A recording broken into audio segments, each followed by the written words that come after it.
Здравствуйте, наши уважаемые друзья! Сегодня я прочту вам сказку, которая называется «Самое дорогое».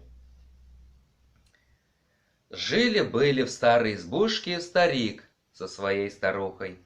Старик ивовые прутья режет, корзинки плетет, а старуха лен ткет, тем и кормятся. Вот сидят они, трудятся. Ох, дед, трудно нам стало работать. У меня прялка сломалась.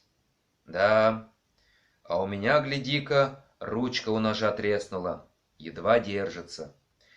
Сходи-ка ты в лес, старик, выруби деревце, сделаем новую прялку да ручку к ножу.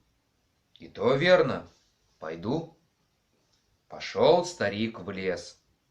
Приглядел он хорошее деревце.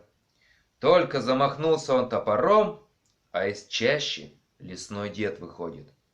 В мохнатые ветки одет, в волосах шишки еловые, в бороде шишки сосновые, седые усы до земли висят, глаза огоньками зелеными горят. Не трогай, говорит, моих деревьев, ведь они все живые, тоже жить хотят. Лучше попроси у меня, чего тебе надобно, все дам. Удивился старик, обрадовался. Пошел домой со старухой посоветоваться. Сели они редком перед избой на лавочку, старик и спрашивает. Ну, старуха, чего мы у лесного деда просить будем? Хочешь, много-много денег попросим, он даст. А на что нам, старик? Нам их и прятать негде. Нет, старик, не надо нам денег. Ну, хочешь, попросим большое-пребольшое стадо коров и овец. А на что нам, старик? Нам с ними не управиться будет. Есть у нас коровушка, молоко дает. Есть 6 овечек, шерсть дают. На что нам больше? Не надо. А может быть, старуха, мы у лесного деда 1000 курочек попросим? Да что ты, старик, чего выдумал? Чем же мы их кормить станем? Что с ними делать будем? Есть у нас 3 курочки, хохлатки. Есть Петя-петушок, нам и довольно. Думали старик со старухой, ничего придумать не могут.